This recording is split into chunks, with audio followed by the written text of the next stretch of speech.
자, 3월 29일이고요. 스프링 3단원입니다. 자, 어제 include라고 하는 처리 기법하고 그 다음에 그 get parameter라고 하는 걸 소개를 했었어요. 그러면서 이제 웹페이지 상태 유지 기법이라는 걸 봤었죠. 그 다음에 마지막으로 이제 폼 태그에서 그 데이터 전송하는 방법에 대해서 이야기를 했었는데, 거기까지 정리가 됐다면 오늘 첫 단어는 쉬워요. 자, 포스트 방식의 데이터 전송이라는 걸 소개할 거예요. 포스트 방식은요, 무조건 폼 태그로만 전송해요. 자, 어제 우리가 했었던 거 보면은 이제 네임 속성하고 사용자가 입력한 값이 URL에 그대로 다 담겨서 날라갔죠. 그러면은 비밀번호 같은 거 전송하면은 다 URL에 노출된다는 소리예요.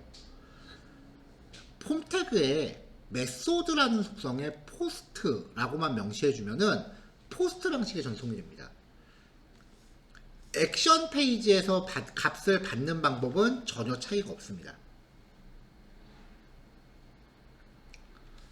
이게 다예요, 포스트는. 그럼 이건 도대체 get하고 무슨 차이가 있느냐? 체크박스. 잠깐만요. 자, 차이 방법에 대해서는 일단 요거부터 봅시다. 자, 근데 체크박스 같은 경우는 처리 방법이 조금 달라요. 텍스트, 넘버, 패스워드 같은 애들은 단일 입력이죠. 그럴 때는 그냥 문자열로 전송되는데, 체크박스는 이 중에 여러 개를 선택하는 거잖아요. 그래서 네임 속성이 똑같은 게 여러 개 존재하면은 문자열 배열로 전송돼요. 그래서 JSP한테 얘는 배열이야 라는 걸 알려주기 위해서 네임 속성에 배열을 의미하는 괄호를 붙여요. 사실 이 괄호 안 붙여도 되긴 해요. 이 대괄호는 안 붙여도 되긴 해요. 어쨌건 자, getParameter라고 하는 메서드가 일단은 파라미터는 인풋 태그의 네임 속성 값이죠. 얘는 데이터 타입이 스트링이죠. 그쵸? 메서드 이름이 똑같고 그 다음에 데이터 타입이 똑같으면 오버라이딩에 성립이 되나요? 오버로딩의 조건은 메서드 이름 똑같은 거 여러 개 만드는 건데, 오버로딩의 조건은 파라미터가 어떻게든 달라야 돼요. 그러니까 파라미터가 똑같을 때는 오버로딩이 안 돼요. 리턴 값만으로는 오버로딩이 안 된다고요. 그래서 어쩔 수 없이 메서드 새로 만들어요. get parameter values. 그래서 네임 속성이 똑같은 게 여러 개 있을 때 대표적인 게 체크박스예요. 이때는 네임 요소의 값을 지정함으로 인해서 문자열 배열로 받을 수 있습니다. 그럼 선택한 게 전부 한꺼번에 배열로 들어와요. 다시 한번 말하지만 여기 요 대괄호는 안 넣어도 상관은 없어요. 여기 대괄호 안 넣어도 상관은 없어요. 자, get하고 post의 비교인데요. get 방식은 HTML 입장에서 모든 데이터가 URL에 노출되기 때문에 보안이 필요한 경우는 못 써요. 근데 post 방식은요, 폼 태그를 통해서 전달하면 URL에 데이터가 노출되질 않아요. 일단은 비밀번호 같은 거를 그래도 한번 숨길 수 있다는 얘기죠. 맘만 먹으면 까보지 못하는 건 아닌데 전문 지식이 없는 경우에는 좀 힘들어요. 그리고 get 방식은 URL의 길이가 1024바이트로 제한되어 있기 때문에 전달할 수 있는 데이터 크기가 한정되어 있어요. 1024바이트면은 1메가도 안 되는 거잖아요. 근데 포스트 방식은 설정에 따라 다르지만 일반적으로 20메가 이상 전송이 가능해요. 텍스트로 20메가면 거의 백과사전 분량입니다. 그래서 용도는 게시물 목록에서 페이지 번호 이동, 목록에서 상세 페이지로 이동, 이렇게 주로 링크를 통한 데이터 전송 시에 사용을 하고요. 포스트는 글 작성, 회원가입, 구매 정보 입력 같이 되게 많은 입력 값을 처리하고자 할 때, 그럴 때 사용을 합니다. HTML 단에서는 이렇게 구별해서 써야 되지만 백엔드, 즉 자바 쪽에서는 get 로건, 포스트 로건 차이가 없어요.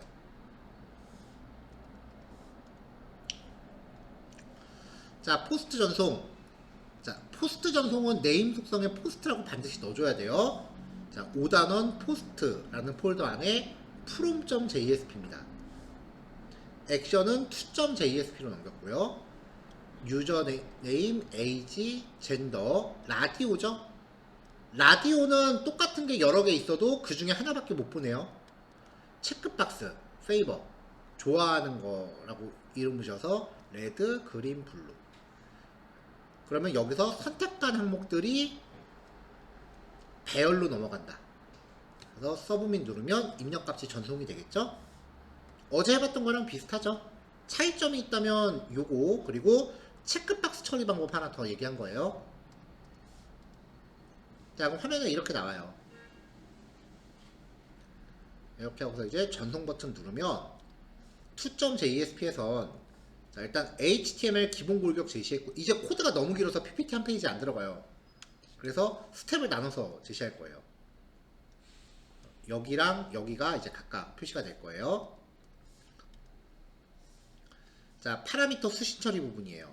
일단 입력 그 전송된 값을 받으려면 무조건 첫 줄에 set 캐릭터 인코딩 들어가야 된다 그랬죠? 단일 값은 그냥 get 파라미터라고 똑같이 받으면 돼요. get 방식, 포스트 방식 차이가 없어요. 그 다음에 체크박스 같이 네임 속성이 동일한 요소가 여러 개인 경우 파라미터를 배열로 리턴 받는다 그랬죠? 그래서 get 파라미터 values 하고서 이름 지정하면 돼요. 그러면 문자열 배열로 받을 수 있습니다. 근데 이게 반드시 체크박스일 필요는 없어요.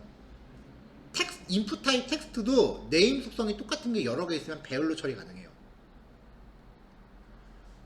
그러니까 텍스트 타입도 입력 항목이 여러 개 있으면 배열로 처리 가능해요. 도대체 언제 그렇게 하느냐?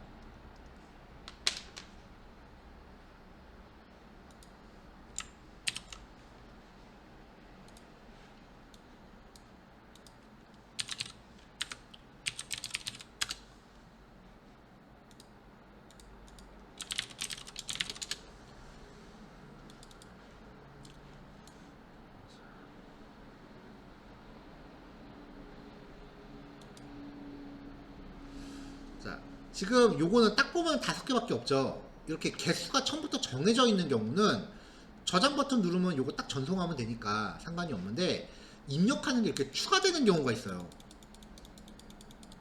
이렇게 항목 추가해서 막 무제한으로 입력하라 그러면은 이거는 이름을 고정할 수가 없으니까 얘네를 싹 다 배열로 처리하는 거예요.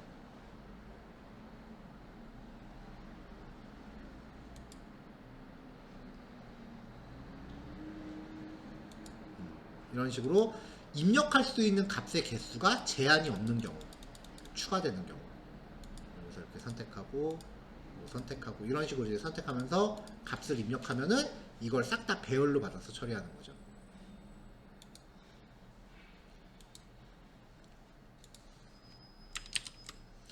자, 마지막에 string.join이라고 하는 메서드가 있는데요. 자, 스트링 클래스에서 join이라는 메서드를 객체 없이 그냥 바로 호출했어요. 얘는 스테이팅 메서드인 거죠. 자, favor가 배열이었어요. 뭔진 모르겠지만은 선택한 항목이 빨강, 콤마, 초록 이런 식으로 문자열로 들어있을 거라고요. 배열이. 조인은 지금 콤마하고 띄어쓰기거든요. 첫 번째 파라미터를 두 번째 파라미터로 전달된 배열 사이사이에 참가시켜요. 그래서 하나의 문자열로 결합해요. 리턴되는 건 빨강, 그 사이에 콤마, 그 다음에 초록. 이렇게 해서 배열을 하나의 문자열로 묶어서 리턴해요.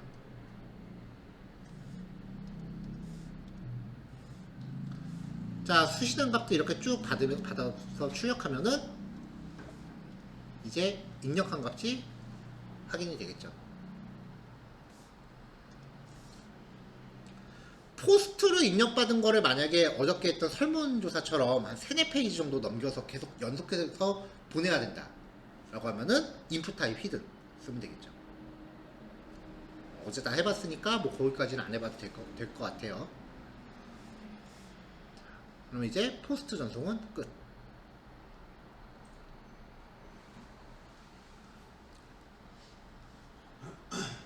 1교시 이것만 할까? 자, 여기까지 실습 진행합시다. 자, 지금 2시 20분이고요. 30분 드릴게요. 2시 50분까지 마무리하세요. 그래서 2시 50분까지 하시고, 아니, 이거 20분이면 되지 않나, 솔직히? 네. 40분까지 마무리하시고 10분 쉬었다가 2시 50분에 시작할게요. 자, 이따 봅시다.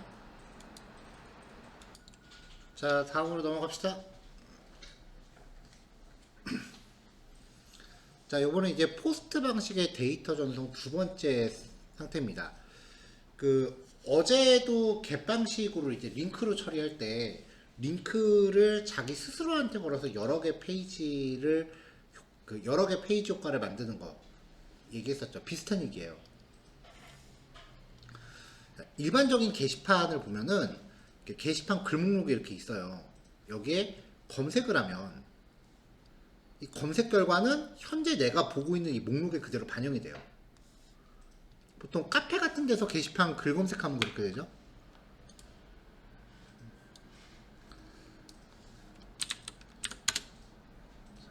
로그인을 한번 해볼게요.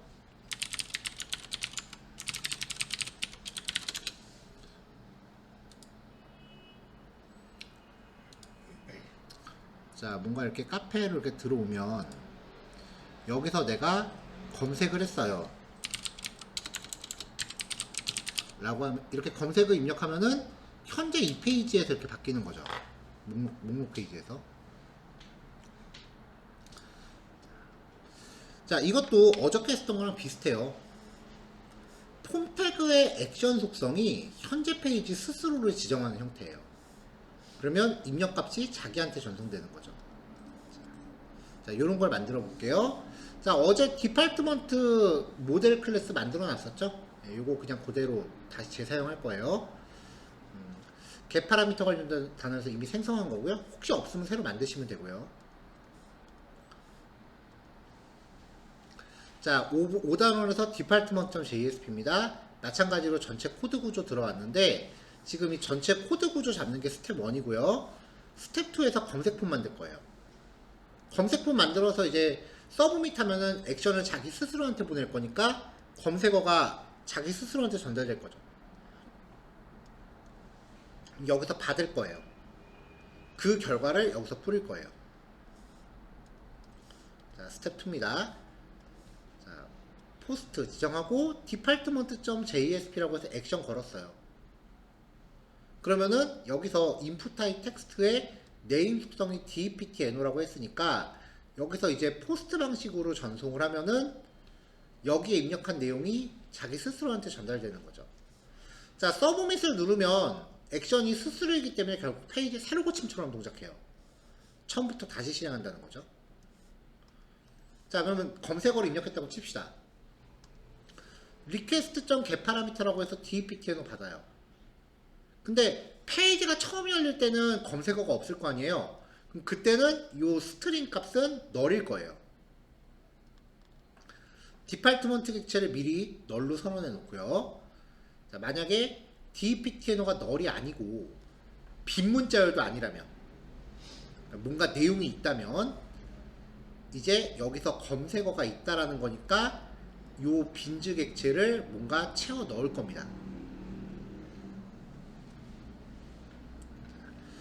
조금 전에 했던 것처럼 최초 실행 시 파라미터가 없을 수 있으니까 deptno 값이 존재하는 경우만 수행해야 됩니다. 그래서 이클립스에 이게 최초로 실행되면은 입력 값이 당연히 없으니까 deptno는 널 상태가 되죠. 그러면 여기는 동작을 안 할 거예요. 자, 값이 있으면 선언했던 객체 할당하고요. 자, 입력값이 101이면은 섹터로 값 101일 때 값, 201일 때 값 이런 식으로 변수에 따라서 값을 다르게 세팅해 주면 되죠. 자, 그러면 입력값에 따라서 여기 그 빈즈 객체에 저장되는 내용이 바뀔 거 아니에요. 그러면 이제 화면 표시 영역에서 검색어가 없으면 디파트먼트 할당 안 됐으니까 널이었어요. 그때는 학과 번호를 검색하세요 라고 출력을 하고, 그렇지 않다면 어제처럼 테이블로 뿌렸어요. 자, 그럼 처음에는 실행하면 이렇게 나오고요. 뭔가 입력하고 검색 누르면 검색어에 따라서 페이지가 서로 새로 고침되면서 검색어가 나오겠죠. 그러면 한 페이지로 요거 학과번호 검색하세요 하나, 그 다음에 검색어에 따라서 4개 결과 나오죠. 그럼 한 페이지로 5개 효과가 나는 거죠. 자, 잠깐 뒤로 가서 지금은 요 파라미터 값으로 if문 처리해서 이렇게 세팅하고 있는데, 나중에는 이 파라미터 값을 요 빈지에다 바로 담아요. 그리고 서비스한테 보내고요. 마이바티스 매퍼한테 보내면 마이바티스는 DB에 셀렉트를 해서 디파트먼트 객체를 리턴하겠죠. 이게 완전체예요. 지금 이거 이해할 수 있으면 사실 하산해도 돼요. 진짜 웹 프로그램은 이게 다예요. 나머지는 그냥 기교야.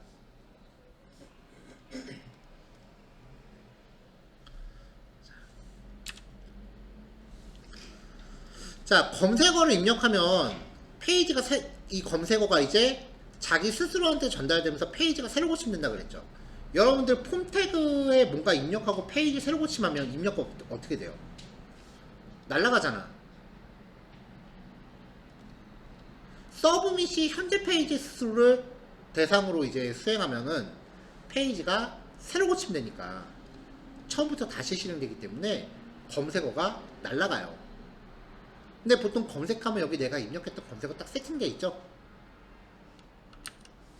자, 인풋 태그의 값을 세팅해 주려면 어떻게 해야 된다 그랬어요? 밸류 속성의 값을 넣어주면 되죠. 내가 갖고 있는 변수를 여기 넣어주려면 어떻게 돼요? 이렇게 해주면 되죠. 그러면 검색어가 인풋 태그에 계속 유지되고 있을 거예요.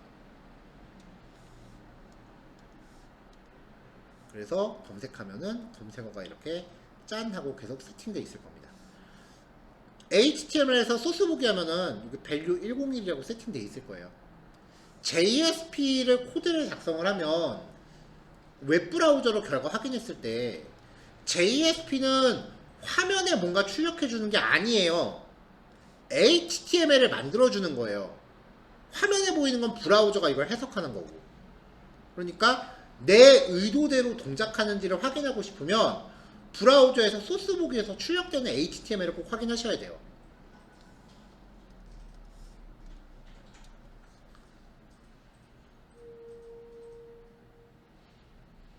(2시 15분까지) 시간 드릴게요. 쉬는 시간 없이 바로 이어서 합니다.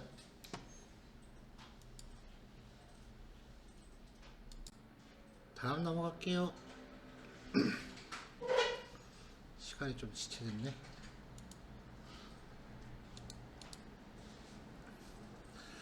자, 다음은 이제 쿠키라고 하는 건데요. 웹 프로그램은 어떤 게 됐건 간에 그 공부 커리큘럼이 비슷비슷해요. 일단은 당연히 헬로월드부터 해야죠. 헬로월드의 의미는 개발 환경을 세팅한다는 거예요. 환경 구성하고 이제 웹이라는 게 뭔지 이해한다는 의미고, 그 다음에 페이지 구조, 우리가 HTML과 자바 언어가 어떻게 믹스가 되는지를 살펴봤죠. 그 다음에 get, post, cookie, session. 일단 이 4가지가 기본 개념이에요. 그 다음에 이제 데이터베이스 연동, 그리고 이제 업로드라던가 뭐 메일 발송, 이런 약간 좀 부가적인 기술들을 좀 보는 거고, 이게 이제 전통적인 웹이에요. 이때까지가 이제 보통 웹 1.0이라고 부르던 시절의 개념이었고, 이제 웹 2.0이라고 하는 개념이 들어오면서 getPost에 2개가 더 추가가 돼요. put, delete. 그래서 이것들을 묶어서 RESTful이라고 하는 개념이 등장을 하고, 이때부터 기존의 자바에서 자바스크립트라는 언어가 굉장히 많이 부각이 돼요. 여기까지 공부하면은 이제 웹 최신 웹 기술인 거고요. 그래서 전통적인 웹 프로그래밍은 일단 여기까지를 기본 목표로 해요. 여기까지를 공부하는 동안은 뭐 자바스크립트의 비중은 기껏 해봐야 메시지 박스 좀 뿌려주는 정도? 그거는 뭐 지금 당장 안 해도 별 상관 없으니까. 자, 그래서 우리가 처음에 get을 받고 포스트를 봤어요. 그래도 그 자바나 아니면 PHP 이런 좀 전통적인 웹 프로그래밍 언어들은 이거를 한 템포 끊어갈 만한 여유가 좀 있는데, 최신 노드.js 같은 웹 프로그래밍 언어는 이거를 그냥 한꺼번에 다 털어놔요. 그리고 최신 노드.js 같은 경우는 이게 요즘 프로그래밍 언어 공부하는 친구들이 그 아무래도 유행이다 보니까 그 옛날 것들 다 무시하고 최신 기술로 몰리는 경향이 없지 않아 있는데, 사실 그럼에도 뭐 여러분들이 알아보고 지금 자바부터 공부하는 건지 아니면은 그냥 상담하다가 자기도 모르게 그냥 흘러들어온 건지는 잘 모르겠지만 꽤 높게 하는 게, 사실 노드.js를 바로 공부하는 친구들에 비해서 살짝 돌아가는 느낌이 없는 건 아니거든요. 근데 그 자바스크립트로 웹 2.0을 다이렉트로 공부하는 친구들이 되게 힘들어요. 왜냐면은 최신 기술에 대한 내용은 전부 다 전제가 하나 깔려 있어. 뭐 이게 신버전이니까 당연히 옛날 건 당연히 알겠지 라고 깔고 들어가요. 다 책들이 다 그렇게 나와 있어요 진짜.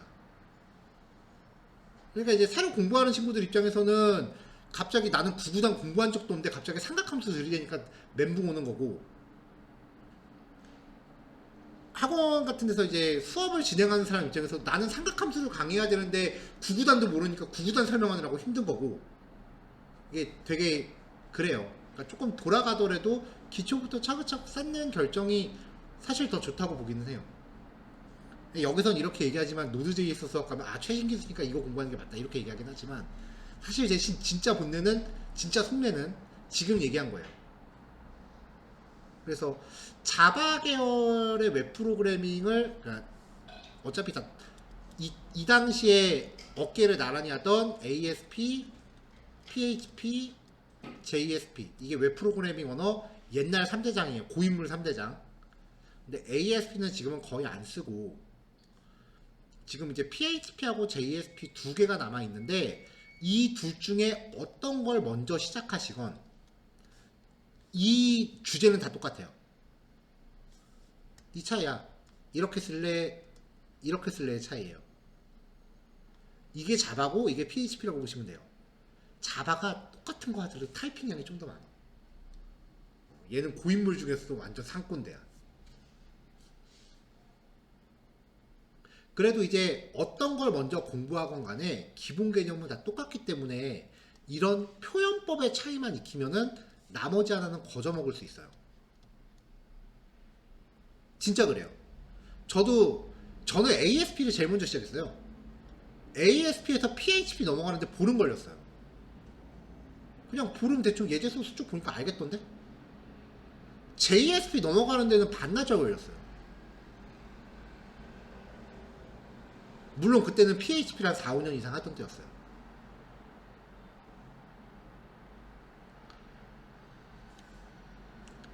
그러면 이제 여기까지 개념을 다 알고 있는 상태가 된 거잖아요.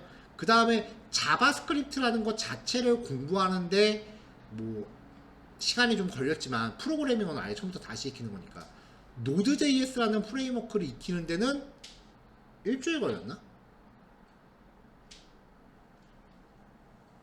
하루에 한두 시간씩. 자, 지금 요 얘기의 주제는 뭐냐면은 get post 쿠키 세션 db 업로드 메일, 요 주제를 머릿속에 넣어놓으세요. 그래서 지금 자바 웹 프로그램을 공부하는 동안 소개해드린 내용들을 이 카테고리 안에서 정리를 하세요. 다 여기에 더 들어가면 이제 결제도 있고, 그 다음에 그 문자 보내기도 있고 카톡 보내기도 있고 그럴 거 아니에요. 이건 웹에서 쓰는 기술들이니까 이거는 못해요 우리.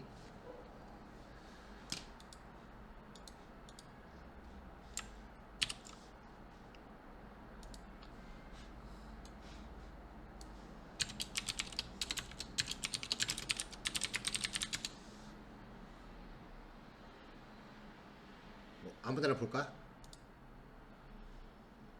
보통 이제 이런 옛날에는 이런 사이트 되게 많이 썼거든요. 그러니까, 그러니까 웹에서 문자 보내는 그런 것들 개인들이 되게 많이 썼는데 요즘은 카톡이 나온 다음에 개인들이 이런 사이트 잘 안 써요. 문자 발송 사이트 같은 거. 진짜 옛날에는 카카오톡 같은 거 이렇게 메신저 띄우면은 여기 그때는 네이톤이 대세였어요. 네이톤은 여기 문자 발송 기능이 있어서 문자 발송 창이 이렇게 따로 떴어요. 옆에 메신저로 문자 보내는 그런 시절도 있었어요. 근데 이제 지금은 그렇게 안 하니까 얘네들이 뭐로 먹고 사느냐? 그 문자 연동 이런 애들하고 JSP 다운로드 있죠. 개발 예시. 우리가 웹사이트를 만들면은 우리가 문자를 보내는 게 아니라 얘네한테 보내주세요라고 해서 데이터를 보내는 거예요. 왜냐면 우리가 직접 이 통사에서 보내면 이 통사는 터지니까. 얘네가 중간 도매상 같은 애들이에요. 얘네가 통신사한테 전달하면은 문자가 발송되는 건데 기업 회원만 이용 가능합니다. 업체 대 업체가 계약을 해야 되는 거기 때문에 사업자가 아니면 계약을 안 해줘요. 그래서 공부하면서는 이거 실습 죽어도 못해. 이것만큼은 회사 가서 맨 땅에 헤딩해야 돼요. 결제도 마찬가지예요. 뭐 피지사라고 하는데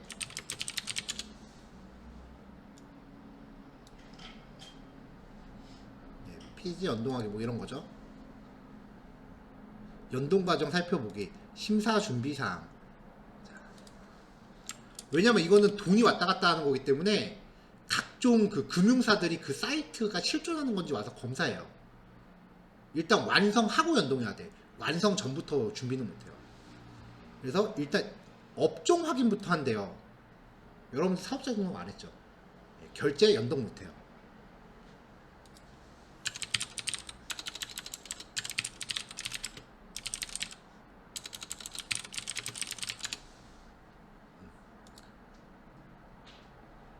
알림톡 공식 딜러래요. 얘는 대행사예요. 얘네하고 이제 연동을 하는 건데 이런 애들이랑 다 계약을 해야만 연동이 가능해요.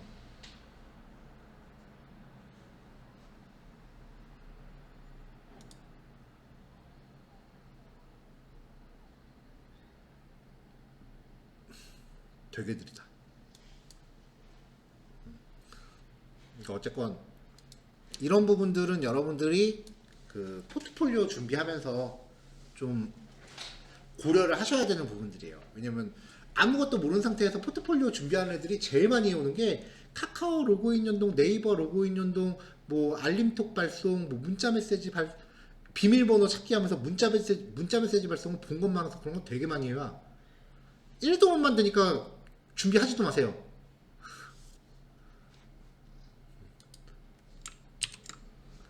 그리고 일단 공짜가 아니야. 돈 들어요.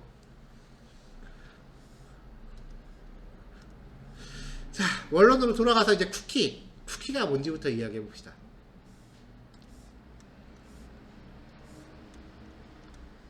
get하고 post로 수신한 변수는 원칙적으로는 그 페이지 안에서만 유효하죠. 그러니까 이걸로 처리한 변수는 일종의 지역 변수 역할을 해요. 쿠키하고 세션은 전역 변수의 역할을 해요.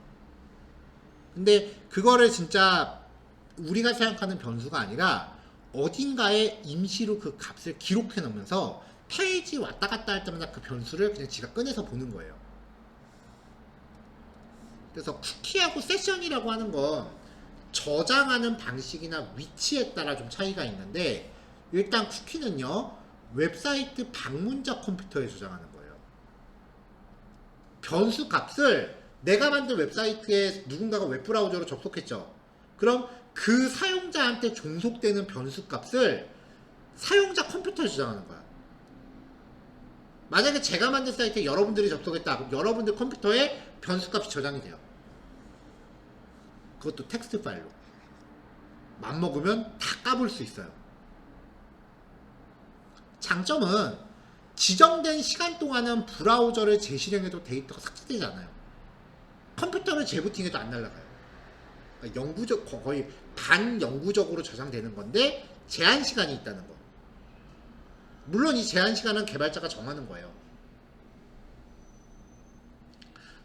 그리고 사이트 내 모든 페이지에서 읽기, 수정, 삭제가 가능한 전역 변수 역할을 한다는 거. 자, 저장할 때 메모장에다가 변수를 저장한다고 보시면 돼요. 실제로 그렇게 저장되고.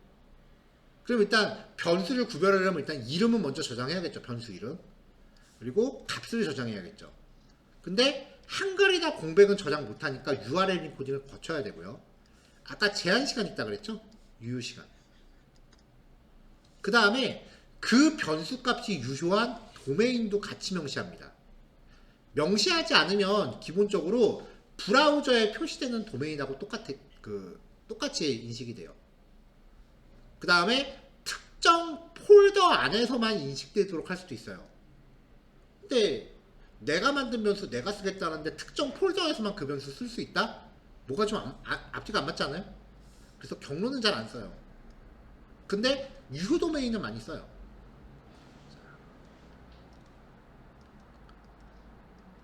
따따따.네이버닷컴하고 여기서 따따따.네이버닷컴하고 블로그.네이버닷컴은요 이게 사이트 도메인이 다르잖아요. 앞에 단어가.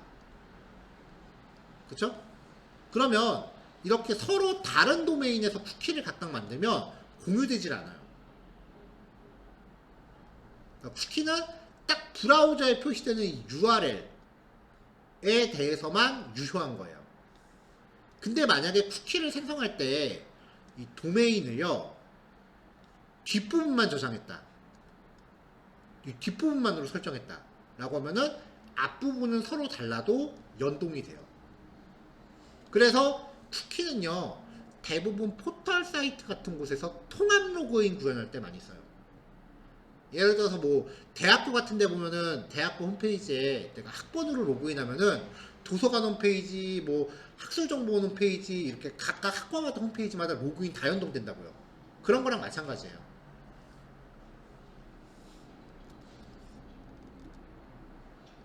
자, 크롬 브라우저는 개발자 도구를 열면은요 어플리케이션이라고 하는 탭 안에서 쿠키라고 하는 항목이 있어요. 이 안에 보면은 각각의 도메인별로 쿠키가 저장이 되어 있는 걸 확인할 수 있고요. 선택하면은 값이 다 보입니다. 그냥 아무거나 선택하면 다 보이기 때문에 저장할 때 주로 이제 좀 단순한 숫자 값 아니면 봐도 뭔 말인지 모르겠는 값 이런 거를 저장하고요. 사용자가 이거 선택하고 딜리트 키 눌러버리면 지워져요 값이. 여러분들이 자바에서 이 값을 갖다가 뭔가 활용하는 코드를 짰는데 사용자가 이 값을 지워버렸어. 지 브라우저에서. 그럼 동작을 안 하겠죠. 심지어 이거 다 지울 수도 있어요. 그래서 쿠키는 일단 아무나 볼 수 있으니까 보안이 필요한 정보는 처리하면 안 되고요. 반드시 존재해야 되는 중요한 데이터는 쓰면 안 돼요. 중요한 데이터는 DB에 넣어야지 이런 데 막 저장하면 안 되죠. 그래서 이 쿠키 때문에 그 공유 PC 같은 데서 로그인 같은 거 할 때 조심하라고 하는 거예요. 다 노출되니까. 제한 시간이 있고 보안이 있는 정보는 기록하면 안 되고, 그 다음에 있으나 마나한 정보를 기록해야 된다. 이런 걸 다 모으면 주로 가장 대표적인 게 오늘 하루 이창 열지 않아. 팝업창 같은 거 보면 오늘 하루 이창 열지 않은 뭐 이런 거 있죠. 그게 왜 오늘 하루일까? 귀찮아 죽겠는데 앞으로 이창 열지 않음이 아니라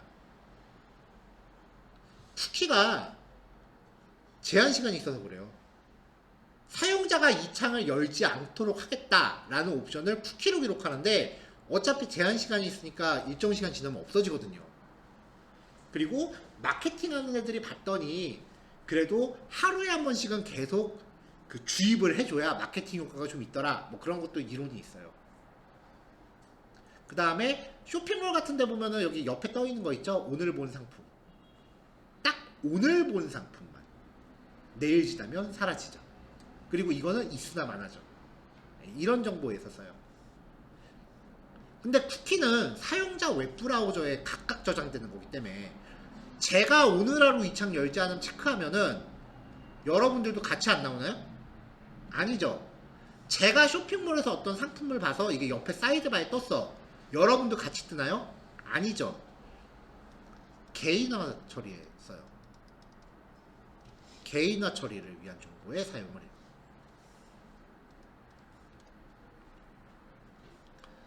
자, 예제는요, 두 개의 페이지를 쓸 겁니다.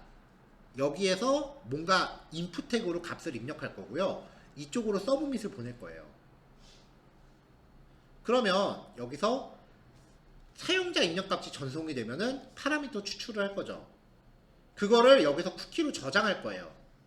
그리고 다시 페이지를 강제로 이동시킬 건데, 페이지 이동을 하면 여기서 쿠키 저장한다 그랬죠? 그 쿠키를 여기서 읽을 거예요. 아까 쿠키는 모든 페이지에서 읽기 수정 삭제하거나 전역 변수역할한다 그랬죠. 그러니까 여기서 변수를 저장하고 여기서 출력할 수 있다고요. 전역 변수니까. 그래서 쿠키를 저장 삭제하는 페이지하고 쿠키를 읽어서 출력하는 페이지가 서로 다르다라는 거 확인하시면 돼요. 자, 먼저 쿠키.jsp입니다. 자, 쿠키 값을 이제 여기서 추출할 건데 아직 저장하기 전이니까 일단 저장부터 합시다. 폼 태그를 만들어서 쿠키 ok.jsp로 넘길 거예요. 유저 인풋이라는 값 하나만 넘길게요. 요거 작성하고 입력해서 저 서브밋 누르면 여기로 입력값이 전송이 되겠죠? 자, 쿠키.jsp인데 그 다음은 쿠키 ok.jsp예요. 값 받아야지. 캐릭터 인코딩 설정하고 입력값 받아요. 여기서 이제 만약에 이런 그 쿠키가 저장이 돼 있으면 저장돼 있는 걸 또 저장하면은 그게 수정이에요. 따로 수정 기능이 있는 게 아니라 같은 이름으로 두 번 저장하면 그때부터 수정이 돼요. 만약에 아무것도 입력을 안 했다. 이게 얘가 공백이다. 그러면 지울 거예요. 값이 있다. 그러면 저장할 거예요. response.send redirect는요. 즉시 다른 페이지로 강제 이동합니다. 전 페이지에서 일로 왔어. 여기서 쿠키를 저장하거나 삭제하거나 한다 그랬죠. 그리고 냅다 이 페이지로 톡낄 거예요. 왜냐면 여기 머물러 있으면 새로 고침해버리면 처음부터 다시 하잖아요. 그래서 저장, 수정, 삭제라는 페이지는요, 처리가 끝나면 얼른 다른 페이지로 톡 껴야 돼. 중복 저장, 중복 수정, 중복 삭제를 방지하기 위해서 저장, 수정, 삭제 페이지는 냅다 톡 껴야 된다. 꼭 기억하세요. 자, 쿠키 OK예요. 파일 이름 잘 보면서 실습하셔야 돼요. 왔다 갔다 하니까 이제는. 자, 입력값이 널이 아니면 값이 있으면 입력값을 URL 인코딩해요. 자, 이제 임포트는 다 제시 생략하니까 임포트는 1단계에 나와 있는 거 보고 판단하세요. 인코딩을 해요. 이거를 쿠키 클래스의 객체로 만드는데 이때 키하고 밸류를 줘요. 이름은 myCookie고 값은 입력값이에요. info.setMaxAge 유효시간 초단입니다. 60초 동안 유효할 거예요. 그 다음에 유효 경로는 슬래시라고 하면은 내 사이트 최상단 디렉토리니까 내 사이트 안에서는 이 변수 다 읽을 수 있다예요. 도메인은 우리 지금 로컬호스트죠? 요거는 나중에 상용화하면 한번 고쳐야 돼요. 이렇게 객체를 만든 다음에 response.addCookie라고 하고서 이 인포 객체를 넣어주면 쿠키가 저장됩니다. 필요한 개수만큼 쓰시면 돼요. 요거를 아까 네이버 쿠키 되게 많이 저장되어 있는 거 맞죠? 지울 때는 유효 시간을 딴 거는 다 똑같이 세팅해 주고요. 이름도 똑같이 세팅하고 패스와 도메인도 똑같아야 돼요. 대신에 유효 시간만 과거 시점으로 설정하면 지워요. myCookie라는 데이터를 찾아서 지우는 거니까 값은 없어도 상관없겠죠. 어차피 지우는 게 목적이니까. 자, 지금은 우리가 로컬호스트라고 설정을 했지만 어쩔 수 없이 나중에 상용화 될 때 우리 회사 사이트 주소가 이거다 라고 하면은 앞에 점 찍고 itpaper.co.kr 그리고 또 주소가 itproject.itpaper.co.kr이다 그러면 그때도 점 찍고 itpaper.co.kr 하면은 요 두 사이트 간의 쿠키를 공유합니다. 그럼 이제 여기서 저장하고 다른 사이트에서 읽는 게 가능하다예요. 자, 요거 저장하고 나면 얼른 냅다 다른 페이지로 톡 낀다 그랬죠? 자, 참고로 시간을 설정하지 않으면 브라우저를 닫기 전까지는 계속 유지가 돼요. 브라우저를 닫으면 자동으로 폐기돼요. 자, 여기 있어요. 지정하지 않을 경우 브라우저를 닫으면 즉시 삭제된다고요. 지금 제가 말로 설명하는데 그 말로 설명하는 것들을 코드에 주석으로 달아놨어요. 그러니까 실습할 때 주석들도 다 한 번씩 꼼꼼히 읽어보셔야 돼요. 보면은 그 교환 만들 때 신경 되게 썼어요. 같은 변수 다 골라서 색칠해놓고 이거 시간 되게 많이 걸린 거예요. 오탄하지 말라고 다 이렇게 체크해놨어. 중요한 변수들은. 자, 그럼 이제 저장하고 다시 원래 페이지로 톡 켰어요. 그러면 여기는 처음부터 다시 실행하겠죠. 쿠키 값을 추출할 변수를 하나 준비하고요. request.getCookies 쿠키는 1개가 저장돼 있건 100개가 저장돼 있건 이 메서드로 모든 객체를 배열로 리턴 받아요.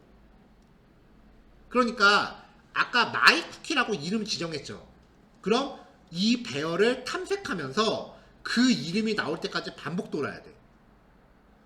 이게 조금 불편해요.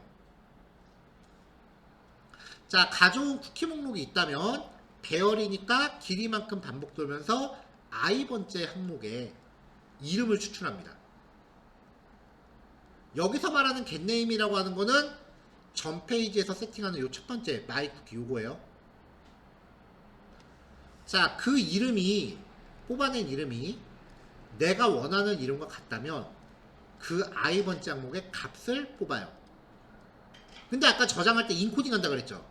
그러니까 뽑아낸 값의 길이가 0보다 크다면, 내용이 있다면 URL 디코딩을 해서 원래 값으로 돌립니다. 그걸 여기다 저장하는 거죠.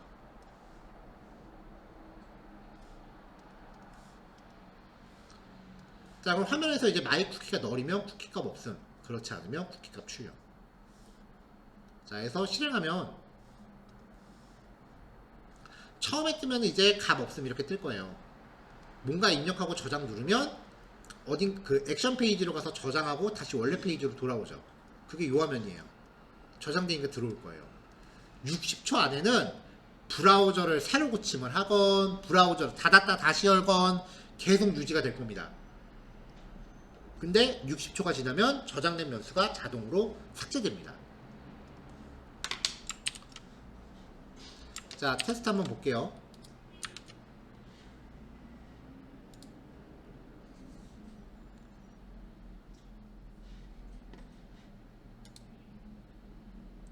자, 이클립스 실행 중이에요.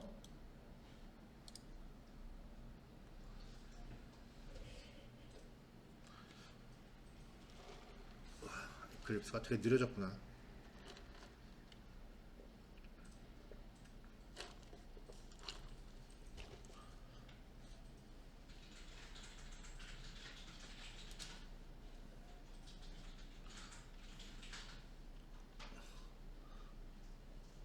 어우, 답답해. 자, 이클립스 떴네요.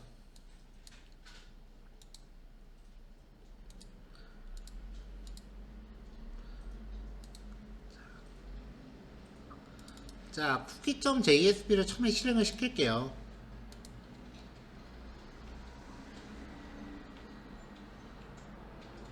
자, 그럼 이렇게 떠요. myCookie라는 값이 없다라고 뜨죠. 지금 바로 열었으니까 저장된 게 없겠지, 그쵸?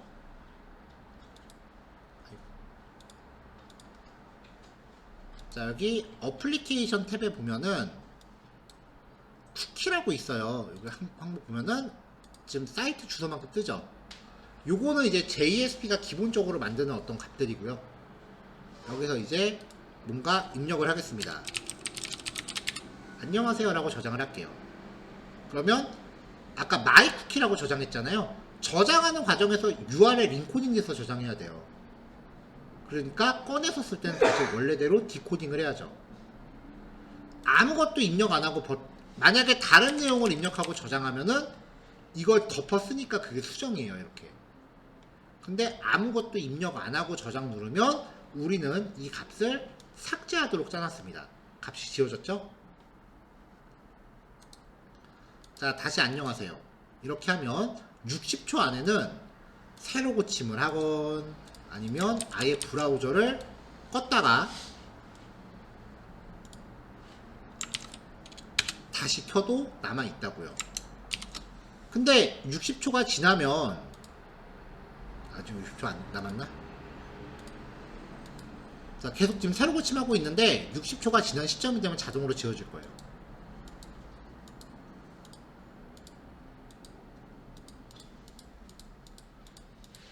그럴 때 60초가 참 길어.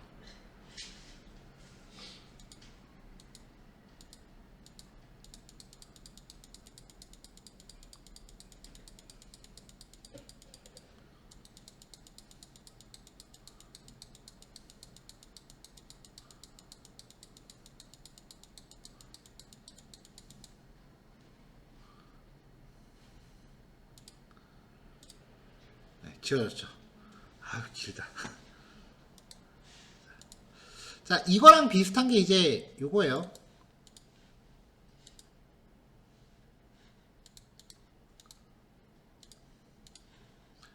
처음에 팝업창이 열려요.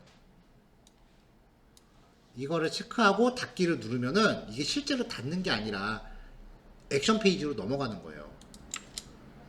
그래서 그 액션 페이지에서 이제 지금 쿠키가 요만큼만 있는데 이걸 누르면 이제 팝업을 열지 않겠다라고 선택했다라는 쿠키를 저장하는 거죠. 그럼 이제 요 페이지를 새로 고침하면은 요 값이 있을 때 팝업창 여는 코드를 동작시키지 않는 겁니다. 여기도 똑같이 60초 설정해 놨거든요. 그러니까 60초 지났다고 치고 지웁시다. 선택하고 마우스 클릭하면 삭제돼요. 사용자가 지워버릴 수 있어. 그럼 이제 팝업이 뜨겠지. 빈 곳에서 마우스 우클릭하면 클리어는 없네. 그냥 선택하면 다 지울 수 있어요. 이렇게 다 지우면 돼. 그러니까 저런 값들은 이제 필요한 건 다시 만들어 놓긴 하는데 그 중요한 값들은 쿠키를 쓰면 안 된다는 거죠. 사용자가 맘대로 조작할 수 있으니까. 웹브라우저 같은 데 보면 캐시 지우기 뭐 그런 기능들 있죠. 그럼 쿠키도 같이 지워져요. 브라우저 캐시 삭제 뭐 그런 거 하면. 근데 보통 로그인 연동 같은 거 할 때 쿠키 기능을 되게 많이 쓰기 때문에 웹브라우저 뭐 이용 내역 지우기, 캐시 지우기 뭐 이런 거 실행하면 여기저기 자동 로그인 세팅 같은 거 다 풀릴 거예요.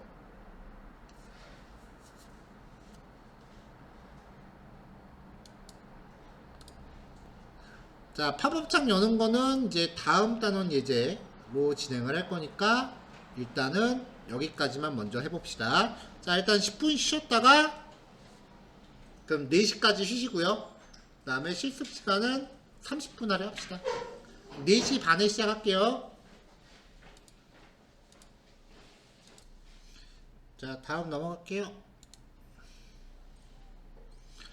자, 다음 단원을 이야기하기 전에 간단한 자바스크립트 명령을 하나 더 소개를 할게요. 이번에 쓰이는 거라서.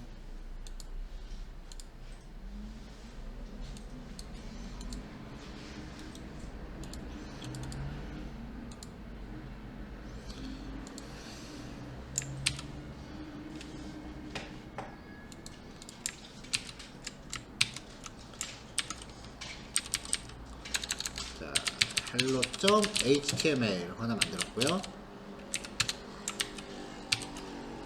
하나 더 world.html이라고 만들게요.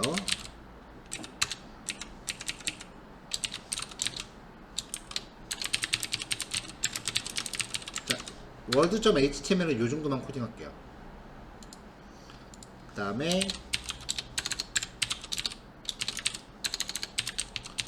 hello.html입니다. 요 정도만 코딩할게요. 자, 자바스크립트 코드를 낼 건데, 자바스크립트 명령 중에 window.open이라는 애가 있어요. 이름 봐도 뭐 하는지 딱 알겠죠? 창을 열어라예요. 그러면서 첫 번째 파라미터로 world.html을 열어라. 그 다음에 여기에다가 이제 이름을 정해줄 수 있어요.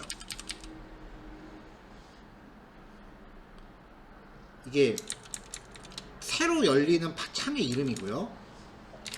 그 다음에 width는 뭐 400, 콤마, 높이는 300, 뭐 이 정도로 열어라 라고 하는 거죠. 그럼 얘가 이제 뭘 하냐면은 팝업 창을 여는 기능을 하는데, 요즘 브라우저들은 대부분 팝업 창이 차단돼 있죠. 요거를 감지하려면은 리턴을 받아요. 만약에 not result라면 alert, 메시지 창 뿌리는 거라 그랬죠. 팝업 창 차단을 허용해 주세요. 뭐 이런 식으로 메시지를 뿌리면 얘가 팝업 창 여는데 성공하면은 true가 리턴 되는데 그렇지 않으면 false가 리턴 되거든요. 그러면 이렇게 나오죠. 이렇게 이제 팝업 창에 대해서 허용을 하면, 새로 고침하면 이제 이렇게 팝업이 열리는 거예요.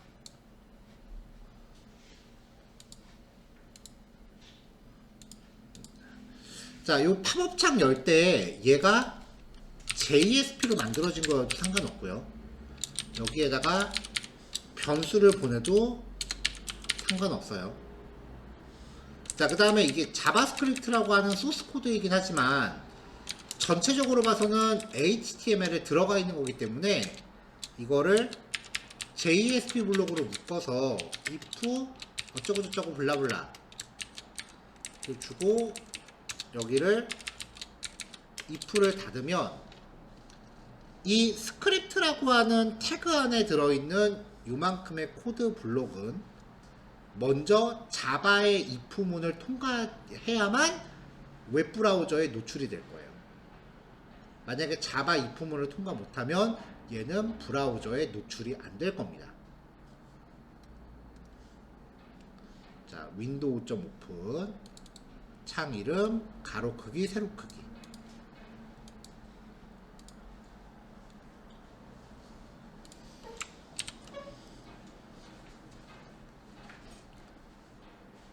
자, 아까도 언급했었던 쿠키의 특징인데요. 영구적으로 저장할 수 없어요. 유효시간이 존재해요. 그리고 사용자마다 각각 다른 값을 저장하기 때문에 개인화가 가능해요. 사용자 PC에 각각 저장되니까. 마지막으로 사용자가 직접 값을 확인하고 쉽게 삭제할 수 있어요. 그래서 보안이 필요하거나 반드시 존재해야 되는 데이터를 쓰면 안 돼요. 오늘 하루 이 창 열지 않음. 유효시간 24시간. 아이디 기억하기. 아이디 기억하기는 유효시간을 일주일 정도로 설정을 해요, 보통. 그래서 되게 오랜만에 접속하면은 아이디 기억하기에도 다 입력 안 되고 자동 로그인도 풀려 있고 그러죠. 보통 기간을 한 일주일 정도 잡아서 그래요. 오늘 본 상품, 쇼핑몰 우측에 표시된 오늘 본 상품 목록. 유효시간을 24시간 정도로 설정하는 거죠. 자, 그 중에 이제 오늘 하루 이 창 열지 않음인데요. 오픈업. 얘가 팝업을 여는 역할을 할 거예요. 흔히 본체가 이렇게 있고 팝업이 이렇게 뜨면 본체를 부모라고 부르고 팝업을 자식창이라고 불러요. 보통은. 자, 부모창에서 먼저 is 팝업이라는 변수를 널로 설정해요. 여기서 쿠키 값이 저장되어 있는지 아닌지를 확인해서 여기다 넣을 거예요. 쿠키 값이 저장되어 있다면 is 팝업은 y로 지정이 될 거고, 저장이 안 돼 있으면 이 값 자체가 널이겠죠. 자, 그래서 이 변수가 널로 판단이 되면 아까 말했다시피 윈도우.오픈 child.jsp 이름은 childwin 가로 350 세로 300으로 한 거예요. 그래서 리턴 받아서 fail 쓰면은 팝업창 허용해 주세요 라고 띄운 겁니다. 자, 지금 요대로만 실행한다라고 하면 이즈 팝업이라는 변수는 무조건 널이죠. 그러니까 요 if문 조건에 의해서 지금 이렇게 여기 코딩 안 하면 그러면 요 팝업은 무조건 뜰 거예요. 자, 그럼 얘를 실행하면 팝업이 뜰 테니까 팝업창 코딩하러 가봅시다. child.jsp예요. 여기는 간단하게 HTML을 구성합니다. 포스트 방식, 액션은 childclose.jsp, name은 isPopUp, value는 y, 1분간 창 열지 않음, 닫기는 서브밋.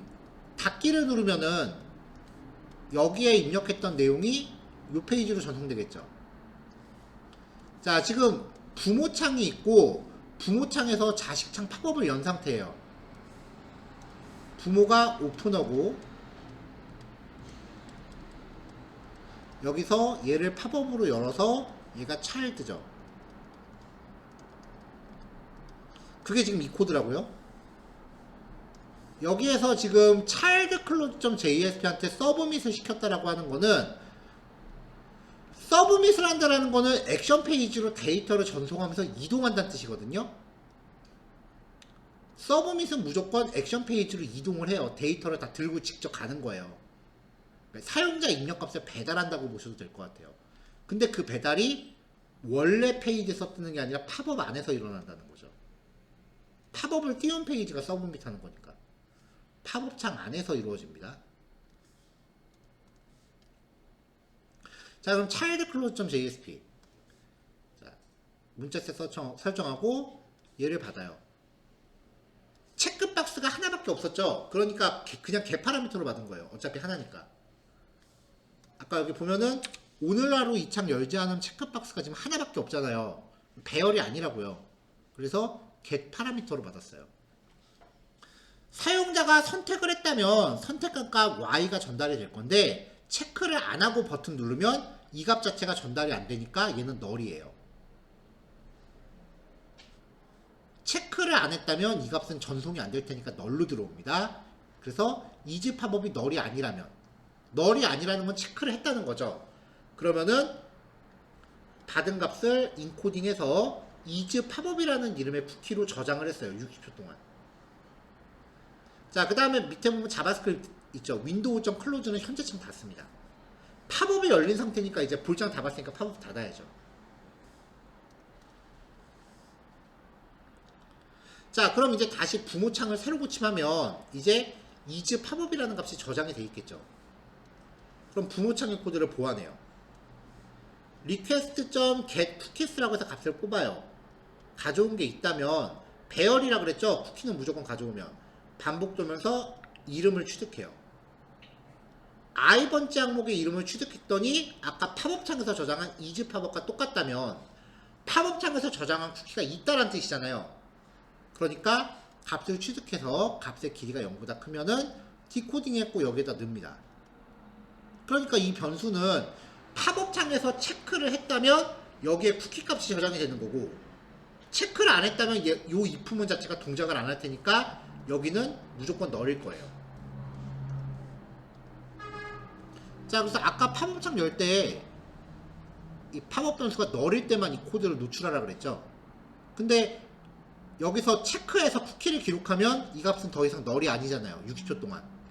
그러니까 팝업창에서 체크박스를 선택하고 저장하면 쿠키가 기록되니까 이 페이지는 이 if문이 발동해서 스크립트 부분을 브라우저에 노출하지 않을 거예요. 언제 동안? 60초 동안. 자, 처음에 실행하면 이렇게 뜨고요. 팝업창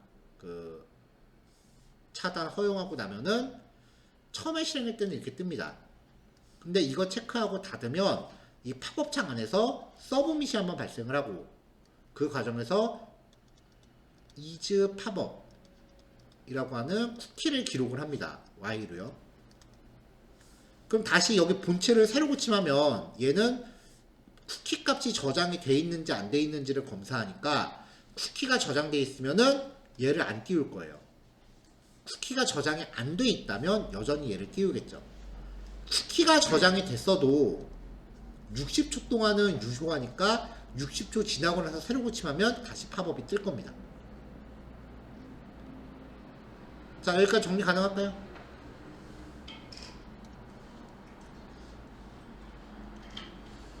자, 한 단원이 끝났네요. 시간 얼마나 드릴까 이거? 딜.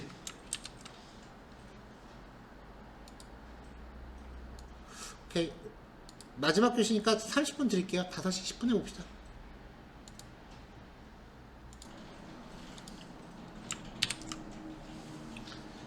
자, 다음 단원 넘길게요. 자, 요번에는 세션이라고 하는 객체를 소개해 드릴 거예요. 그 JSP 내장 객체 중에 하나고요. 세션은 항상 쿠키하고 비교돼요. 근데 세션이라고 하는 용어가 얘도 그 전에 말했던 그 서버 같이 상황에 따라 뜻이 좀 달라요. 통신 전반적인 측면에서 세션이라고 하면은 클라이언트하고 서버 간의 연결단이에요. 그러니까 우리가 카카오톡을 실행해서 카카오톡 로그인을 했다라는 거는 카카오톡 서버에 접속을 했다라는 거거든요. 모든 사람들이 이렇게 카카오톡 서버에 접속을 하니까 이 서버를 거쳐서 우리가 대화가 이렇게 이루어지는 거예요. 이때 접속을 하면은 카톡 서버 입장에선 세션 하나가 생겼다라고 얘기를 해요. 접속 단위가 하나가 생기면 그걸 세션이라고 해요. 통신 전반적에서는. 만약에 웹사이트에 5명의 사용자가 접속하면은 세션이 5개 생겼다. 그렇게 얘기를 하는 거죠. 근데 JSP에서 말하는 세션은 이거랑 의미가 좀 달라요. 각각의 클라이언트. 톰캣 입장에서 클라이언트라면 웹브라우저입니다. 웹브라우저라면 사용자 한 명이라고 보시면 되겠죠. 웹브라우저마다 데이터를 저장할 수 있는 서버상의 임시 공간이에요. 그러니까 이 웹서버, 즉 톰캣은 사용자가 접속하면은 자신의 메모리 공간에 사용자별로 구별되는 저장 공간을 만들어요. 그래서 변수값을 여기다 저장하는 거죠. 사용자마다 개별화된 정보를. 이거는 브라우저가 닫히거나 아니면 지정한 시간 동안 페이지 이동이 발생하지 않으면 자동으로 지워져요. 보통은 30분이고요. 왜 인터넷 뱅킹 같은 거 하다가 인터넷 뱅킹이 이 세션 제한 시간이 극단적으로 짧게 돼 있어요. 한 5분 정도로 돼 있을 거야 아마. 그래서 지정된 시간 동안 아무것도 안 하면 로그인이 자동으로 풀리죠.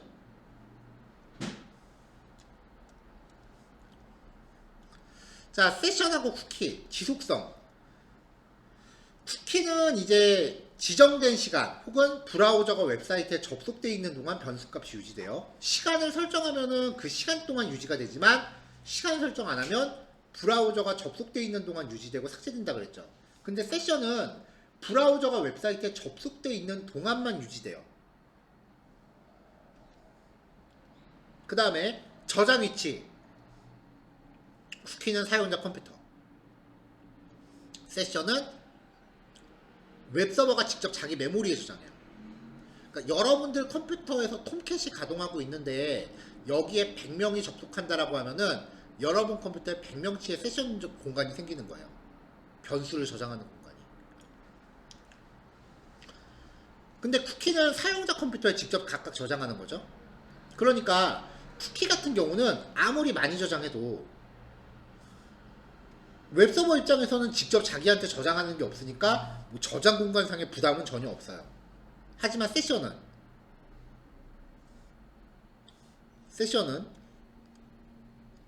쿠키의 장점이 세션의 단점이 돼요. 사용된 변수가 5개인데 접속자가 5,000명이다. 그러면 여러분 컴퓨터는 25,000개의 변수를 저장해야 돼요. 그러니까 많은 값을 저장할 경우 메모리상이 좀 부담이 돼요. 쿠키는 사용자 브라우저에 직접 저장하기 때문에 이 안에서 쓰는 변수가 외부로 유출되는 거예요. 그래서 보안에 취약해요. 하지만 세션은 절대 외부로 정보가 날아가지 않습니다. 그냥 얘 혼자 뿡 하고 갖고 있어요. 뭐 일부러 화면에 출력해준다면 모를까 그렇지 않는 이상 외부로 전송되진 않아요. 그래서 보안에 대한 걱정은 상대적으로 없어요. 그러니까 얘는 많이 쓰면은 서버한테 부담이 되는데 적절할 때 잘 쓰면 보안상에 좀 유리하다는 거죠. 그래서 세션은 보통 로그인 할 때 말고는 안 써요. 자, 웹서버는 접속한 사용자를 구별하기 위해서 사용자마다 메모리 영역을 할당을 해요. 메모리상의 일정 공간을 이제 웹브라우저가 하나 접속하면 이 웹브라우저를 위해서 메모리 공간의 일부를 할당을 해요.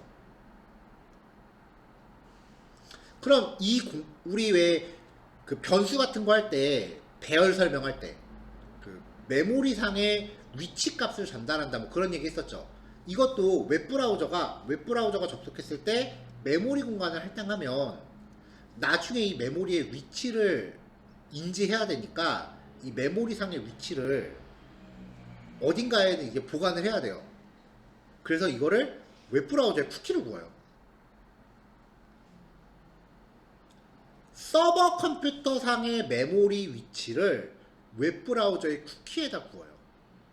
그걸 JSession ID라고 하는 값으로 저장을 해요. 이게 여러 서버 컴퓨터 상에 있는 세션을 접근할 수 있는 어떤 위치 값이에요. 이 값은 웹브라우저마다 각각 다르게 인지되는 거죠.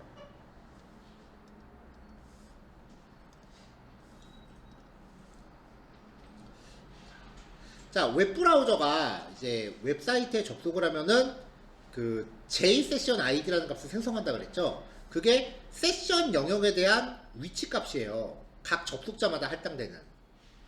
그래서 웹브라우저가 페이지를 이동하면은 이 JSession ID를 돌려줘서 아, 너 아까 거기 저장돼 있던 걔구나. 글로 찾아가는 거예요. 이걸 계속 페이지 이동할 때마다 주거니 받거니예요.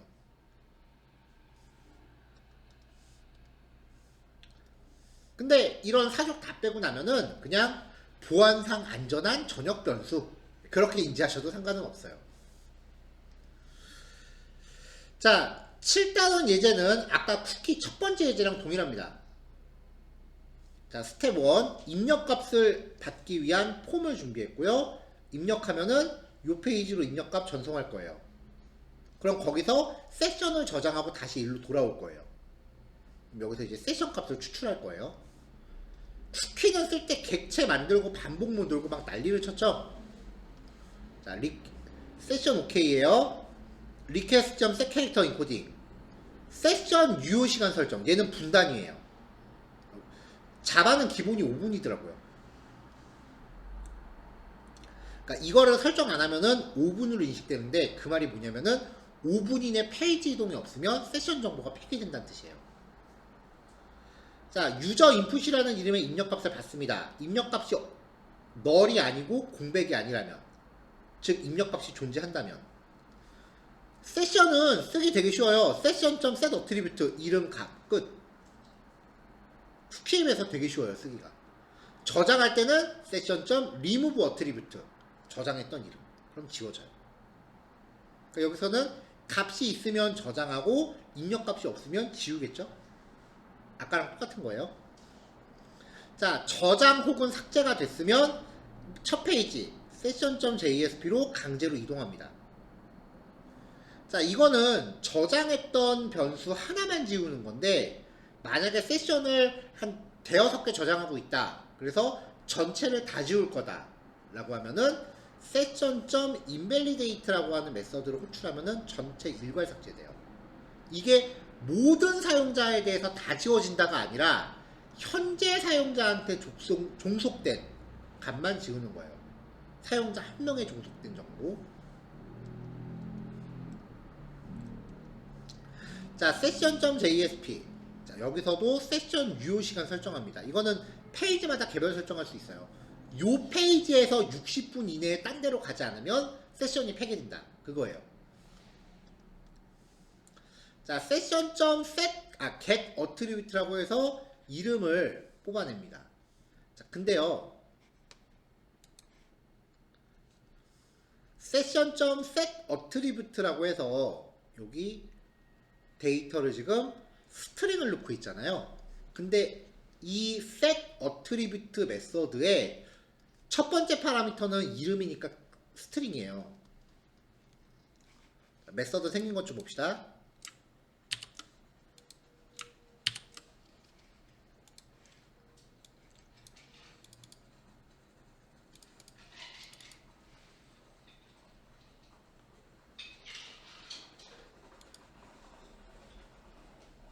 자, 여기 지금 마우스 올렸을 때 말풍선으로 저렇게 나오는 거 보면은 글자가 쪼까라서 안 보일 것 같은데, 첫 번째 파라미터는 데이터 타입이 스트링이에요. 두 번째 파라미터는 데이터 타입이 오브젝트예요. 자, 얘는 데이터 타입이 스트링으로 선언되어 있고요. 변수 이름을 지어주니까 무조건 문자열로 줘야겠지. 여기는 데이터 타입이 오브젝트예요. 이게 의미하는 게 뭘까? 스트링을 넣네? 들어가네? 이게 왜 들어갈까요?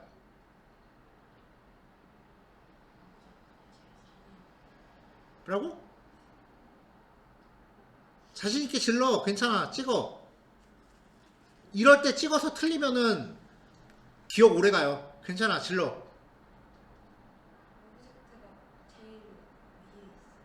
그치.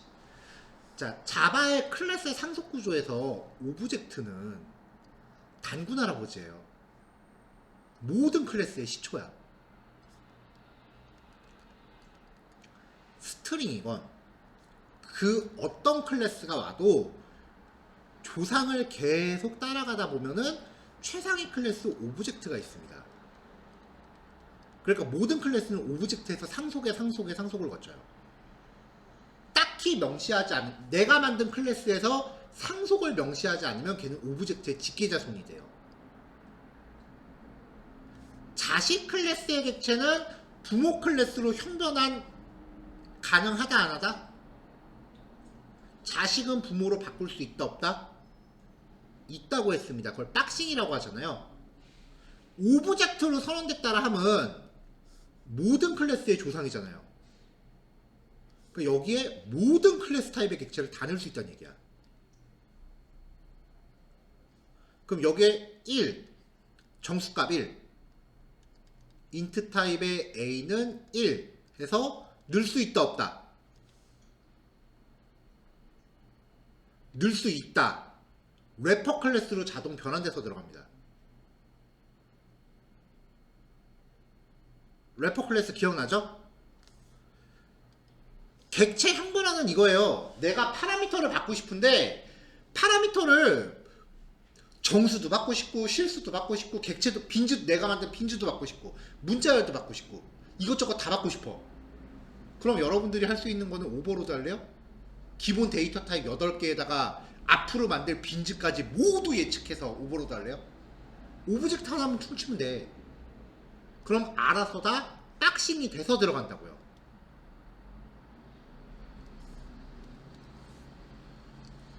그러면 꺼낼 때는 여기에다가 뭘 집어넣건 간에 오브젝트 타입의 클래스로 형변환 돼서 들어가는 거예요. 이걸 박싱이라고 한다 그랬죠. 그럼 꺼낼 땐 get attribute의 리턴 타입은 오브젝트예요. get attribute의 리턴 타입은 오브젝트예요. 왜냐면 이 안에 아까 내가 집어넣은 세션이라는 객체 안에 아까 집어넣은 게 오브젝트 타입으로 박싱 돼서 들어갔잖아요. 그럼 꺼내면 당연히 오브젝트가 나오겠지. 오브젝트 들어있는데 그럼 원래 걸로 한번 돌려야 될 거 아니에요. 이거를 언박싱, 부모 클래스로 올리는 걸 업캐스팅 혹은 박싱, 부모로 올렸다가 다시 원래대로 되돌리는 걸 언박싱 내지는 다운캐스팅. 객체 형변화는 이런 식으로 써요. 그러니까 광범위하게 범용적인 메서드 같은 거 만들 때 파라미터를 그냥 오브젝트로 만들어 버려요. 대신에 리턴 받을 때는 원래 타입으로 한번 바꿀 필요가 있지. 이 타이밍에서 객체 형변환이 뭐였더라라고 하면은 예전 수업 자료를 다시 뒤져보셔야겠죠. 세션을 이렇게 끝내면 돼요. 반복문이고 뭐가 없어. 그냥 현발한만 한번 해주면 돼. 그럼 얘를 갖고 이제 값이 없으면 값 없음, 있으면 출력.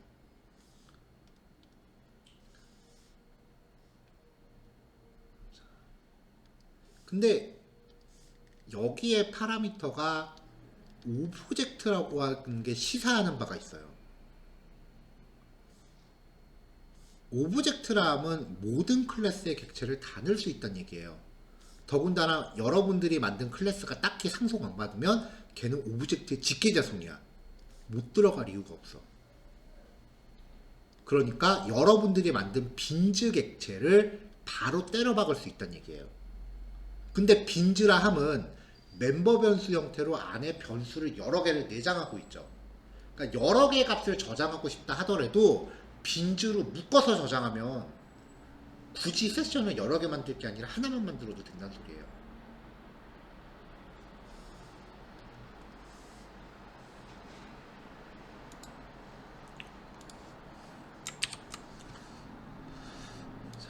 그래서 mySession이라는 이름으로 저장된 세션 객체를 추출하는데 오브젝트 타입으로 형별한돼서 저장되기 때문에 추출할 때는 원래 형태로 명시적 형별한이 한번 꼭 필요합니다.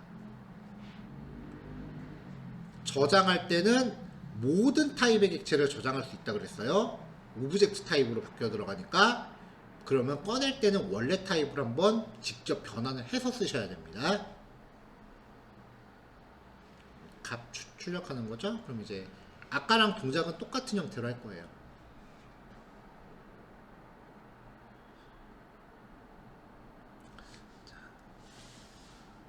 자, 세션은 브라우저 단위로 저장이 되기 때문에 내가 웹브라우저를 뭐 여러 개를 띄웠어요.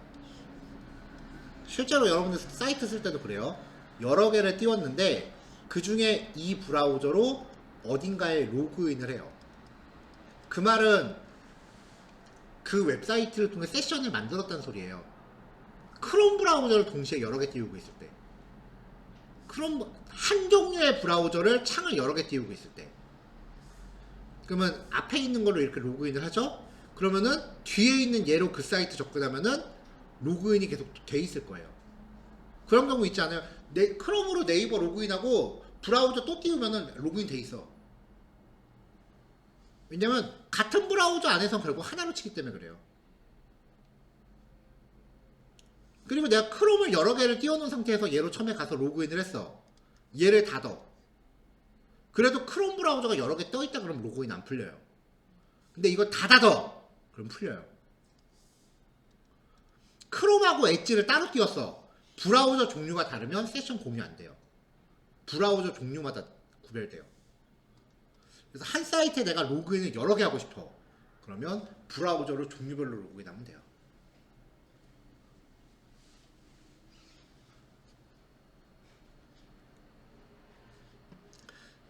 session.jsp에서 여기서 값을 입력해갖고 session.ok.jsp로 가면 여기서 세션을 저장하거나 삭제한다 그랬죠. 값을 입력하고 버튼 누르면 저장, 아무것도 입력 안하고 버튼 누르면 삭제예요. 가서 그리고 다시 돌아오면은 저장이나 삭제는 여기서 하는데 출력은 여기서 하고 있다고요. 즉 모든 페이지 간에 공유할 수 있는 데이터를 만들어낸다. 이게 쿠키하고 세션의 가장 큰 공통점이에요. 됐나요?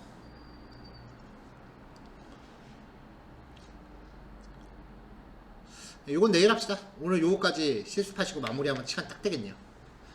자, 남은 시간 실습 진행하시고요. 수업은 여기서 마무리합시다. 수고하셨어요.